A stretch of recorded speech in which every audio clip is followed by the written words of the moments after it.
আসসালামু আলাইকুম প্রিয় ভিউয়ার্স, আজকে আমি একটা টিপস আপনাদের সাথে শেয়ার করব যেই কাজটা আমি করে থাকি। তো সেটা হচ্ছে আমাদের এই বাসায় লাক্সারি সিল্কের কাজ হবে। তো এখানে মিল্ক হোয়াইট কালারটা হবে।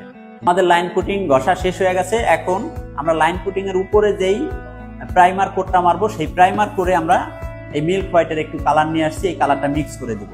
যার কারণে পুনরায় যখন লাক্সারি সিল্ক করতে যাব তখন আমরা দুইটা কোট দিলেই যেন আমাদের জমিনটা খুব ভালো মতো চলে আসে এবং ফিনিশিংটাও সুন্দর হয়। তো দেখুন কিভাবে করতে হয়। কালারটা একটু অল্প করে দিয়ে লাড়াচাড়া দিয়ে দেখতে হবে যে ঠিক আছে কিনা। যদি বেশি হয়ে যায় তখন আবার প্রবলেম হয়ে যেতে পারে।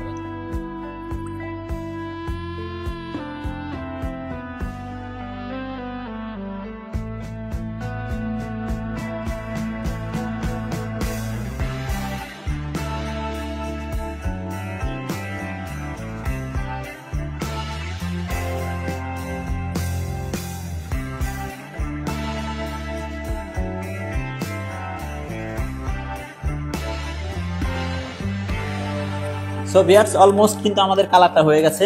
এখন দেখেন, এটা দেখলে কিন্তু মনে হচ্ছে কি আমি কোনো রং ব্যবহার করতেছি। আসলে কিন্তু এটা রং না, এটা হচ্ছে একটা প্রাইমার কোট। তো প্রাইমার কোটটা এখন যখন আমরা দেয়ালে মারবো সেক্ষেত্রে মনে হবে যে একটি কোট রং আমরা অলরেডি লাগাই দিচ্ছি।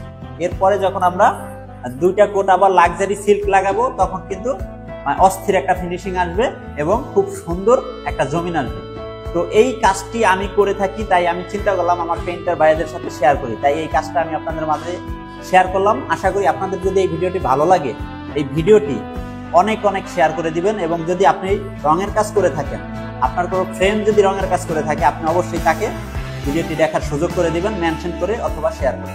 তো ভালো থাকবেন, আল্লাহ হাফেজ।